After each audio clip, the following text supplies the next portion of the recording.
గుడివాడ అమర్నాథ్ వాళ్ళ తండ్రి గారితో నాకు చక్కటి పరిచయం. ఆయన 99లో ఎంపీగా ఉన్నప్పుడు ఢిల్లీలో చాలా ఎక్కువగా కలిసేవాళ్ళం. వాళ్ళ అబ్బాయిగా నాకు కాస్త పరిచయం, కాస్త స్నేహితులు. వాళ్ళ తండ్రి నేను స్నేహితులం, కానీ ఈ మంత్రి గారు నేను స్నేహితులు అని చెప్పలేం. కానీ yes, we know each other quite well. కేవలం మరి మొన్న కూడా ఒకసారి మాట్లాడుకున్నాం. ఆయనకి వేరే దగ్గర సీట్ ఇస్తారనే నేను అనుకున్నా. అనకాపల్లిలో ఇచ్చినా ఇవ్వకపోయినా మరి ఆయన్ని రెంటికి చెడ్డ రేవడిగా చేసి మరి అటుపక్క మరి ఇటు పోని ఆయన సొంత కులం ఆయన పవన్ కళ్యాణ్ గారి చెంత చేరాలి అంటే మరి ఆయనతోనేమో రకరకాలుగా నేనే ఆయనకి సెల్ఫీ ఇచ్చానని, నేను ఆయనతో సెల్ఫీ దిగటం ఏంటని, ఇవన్నీ కూడా మరి పవన్ కళ్యాణ్ గారికి నాకు తెలిసినంతవరకు అమర్నాథ్ వీరాభిమాని. అటువంటి వీరాభిమాని చేతే మరి ఇన్ని మాటలు అన్యాయంగా మాట్లాడించి పాపం ఇవాళ ఆయనకి నమ్ముకున్న అమర్నాథ్కి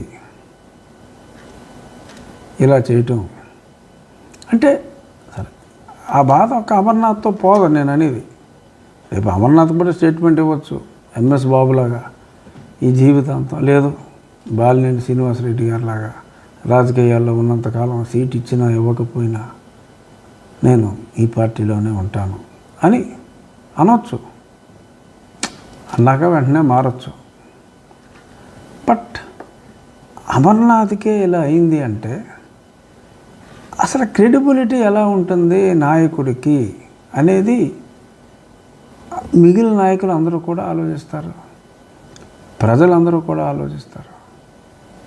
మరి 3 శాఖలు ఉన్న అమర్నాథ్కే ఇంత దారుణంగా వాడుకొని మరి రేపు మరి జోగి రమేష్ గారికి ఏం చేస్తారో కూడా నాకు తెలియదు. సో ఇలా మరి క్రెడిబిలిటీని పూర్తిగా పోగొట్టుకున్నారు. అలాగే పాపం ఆయన కోసం స్పీకర్ స్థాయిని కూడా పక్కన పెట్టి వంది మాగధుడి స్థాయికి కన్నా కూడా తగ్గి మెచ్చుకున్నారు మిత్రులు సీతారాం గారు. మరి సీతారాం గారికి మరి కూడా షాక్ ఇస్తున్నట్టుగా తెలిసింది. వారికి అస్వస్థతకు జనరల్గా మరి టికెట్ ఇవ్వట్లేదంటే మరి ఆయన ఒక స్థాయికి దిగొచ్చి మరి అంత పోడేసిన తర్వాత ఒక్కసారి టికెట్ లేదు అంటే మరి వారి మానసిక పరిస్థితి ఎలా ఉంటుంది? మరి వారు అనారోగ్యం పాలయ్యారు. అలా ఈ జిల్లా ఆ జిల్లా లేదు, అక్కడ అనంతపురం మొదలుకొని చిత్తూరు మీదుగా నెల్లూరు, ప్రకాశం ఆల్రెడీ 3-4 మార్చారు, గుంటూరు ఇందాక మాట్లాడుకున్నాం.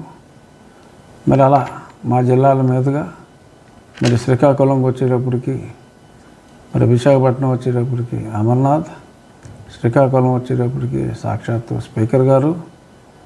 మరి ఇంతమందికి మరి షాక్ ఇవ్వాల్సిన పరిస్థితి ఎందుకు వచ్చింది అని ఆలోచిస్తే, ఏమంటే తప్పు చేస్తే ఇంతమంది తప్పు చేస్తారా? ప్రజలకు ఎవరి మీద కోపం ఉంది? జగన్ మీద కోపం ఉంది. సో దాన్ని వీళ్ళందరి మీదకి తోసేసి ఏముందండి, సీతారాం గారు తప్పు చేయడానికి ఏముంది అసలు? ఆయన జనం కోపగించుకోవడానికి ఏమైనా పాయింట్ ఉందా? ఏమైనా కోపగించుకుంటే ఈ జగన్మోహన్ రెడ్డికి అడ్డగోలుగా అసెంబ్లీలో సపోర్ట్ చేసినందుకు జనం కోపగించుకోవాలి తప్ప ఆయన అక్కడ ప్రజలకు చేసిన అన్యాయం ఏమైనా ఉందా కోపగించుకుంటానికి? సరే, న్యాయం ఉందో లేదో పక్కన పెట్టండి. కోపగించుకోవాలంటే అన్యాయం ఏమన్నా ఉందా? ఇర్రెస్పెక్టివ్ ఆఫ్ ది క్యాండిడేట్, ఇప్పుడు చెప్తున్నా, శ్రీకాకుళం నుంచి ఈ మూల అనంతపురం వరకు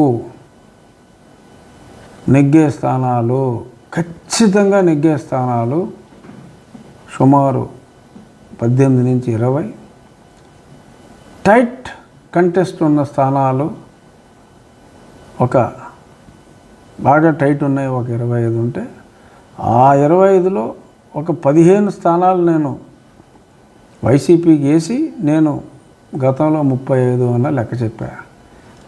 ఈ ఎగిరిపోయి అన్నీ చూస్తే డెఫినెట్గా ఆ టైట్లన్నీ అటు వెళ్ళిపోతాయి. ఖచ్చితమైన స్థానాలు మేబీ నికరంగా మిగిలితే అయ్యానా మిగులుతాయా లేదు. ఇప్పుడు నెల్లూరులో ఆ పెద్దరెడ్లు ఇద్దరు, మరి ఈ గుంటూరు జిల్లాలో మంచి వ్యక్తులు కొందరు, మరి ఎలా వచ్చేస్తే ఇంకా వాళ్ళకి మిగిలింది దేవదాస్ సినిమాలో కల ఇదని నిజమిదని తెలియదులే బ్రతుకింతేనులే అనుకోవాలి. బహుశా ఆ తెలుగు పాట ప్రాక్టీస్ చేస్తే మంచిది.